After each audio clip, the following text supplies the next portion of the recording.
Togolaises, Togolais, mes très chers compatriotes, à la veille de la nouvelle année 2021, nous voudrions, dans une communion de prière avec chacun de vous, rendre grâce à Dieu Tout-Puissant, qui nous a conduits tout au long de l'année 2020 qui s'éteint.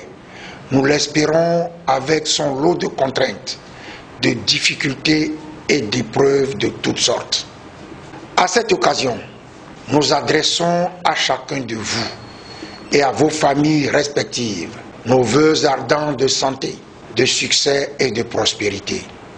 Nous souhaitons vivement que, malgré les adversités liées à l'environnement socio-politique et malgré les menaces et les restrictions dues à la situation sanitaire créée par la Covid-19, chaque famille puisse vivre un moment de réconfort et de joie durant la saison des fêtes. Nous avons une pensée émue pour tous les camarades tombés durant notre lutte, en particulier ceux qui nous ont quittés au cours de l'année suivante, des plus récents aux plus lointains.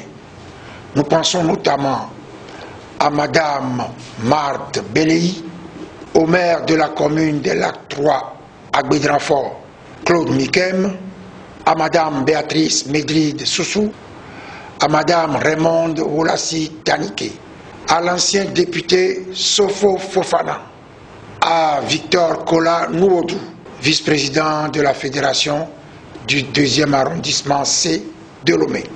Nous pensons également aux victimes des balles assassines et des passages à tabac du pouvoir RPT Unir, notamment le jeune Mohamed Moufidou, M.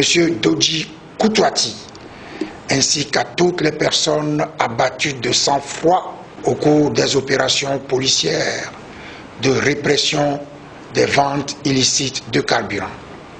Nous saluons leur mémoire et nous réitérons notre compassion et notre solidarité à toutes les familles affligées. Nous demandons aux autorités togolaises de faire cesser les actes de violence exercés sur les citoyens par les éléments des forces de l'ordre et qui se traduisent par des pertes en vies humaines.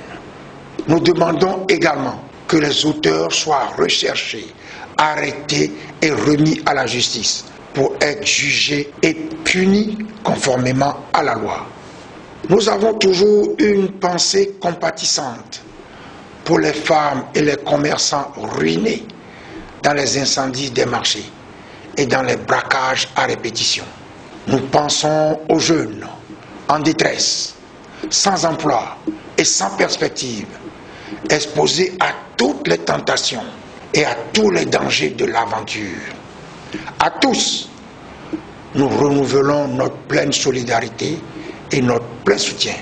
C'est le lieu de dénoncer et de condamner sans réserve l'instrumentalisation d'un état d'urgence sanitaire interminable pour perpétuer la violence et la terreur dans le pays, avec la multiplication des arrestations arbitraires, les assassinats, le piétinement des libertés publiques, l'interdiction des manifestations publiques pacifiques et les entraves au libre exercice des activités des partis politiques. Mes chers compatriotes, la lutte engagée depuis des décennies par le peuple togolais pour sa libération des griffes de la dictature du RPT Unir a connu, comme vous le savez, un de ces enlisements pervers liés à l'inconséquence d'acteurs obscurs se réclamant de l'opposition politique, mais qui se sont révélés de véritables fossoyeurs de la lutte. Par le mensonge, le bluff, le dénigrement et la diffamation, ils ont ruiné des années d'efforts et de sacrifices consentis par les Togolaises et les Togolais pour réaliser l'alternance et le changement dans notre pays. Aujourd'hui, l'ensemble de l'opinion nationale est édifié par rapport aux manœuvres sordides délibérément orchestrées pour berner trompé et abusé. Une véritable escroquerie politique et spirituelle.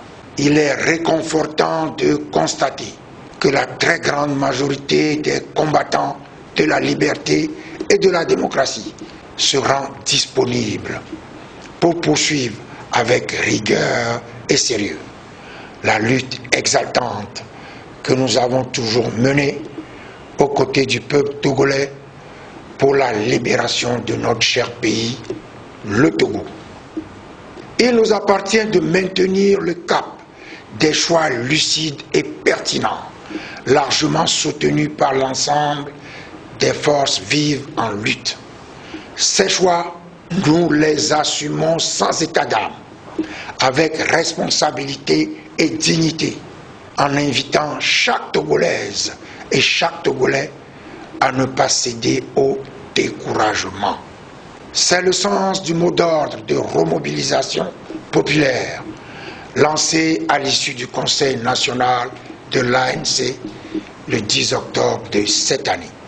Notre parti est en effet à pied d'œuvre pour la reprise de ses activités sur toute l'étendue du territoire et pour être présent aux échéances électorales à venir.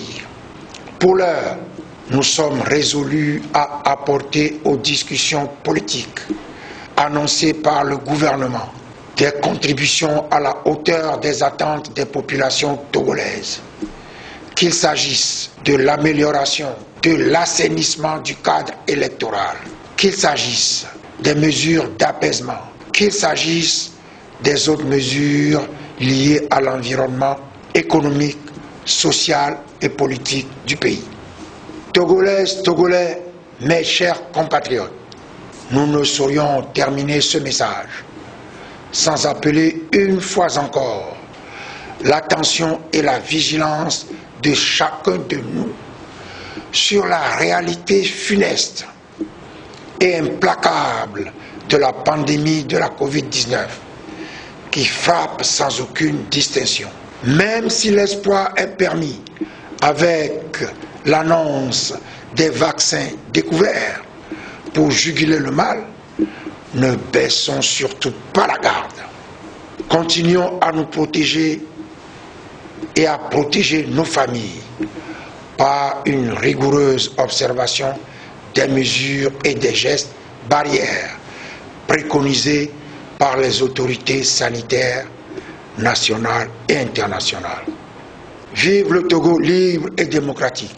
Bonne et heureuse année 2021 à tous et que Dieu Tout-Puissant vous bénisse. Abloré, abloré, abloré Badja.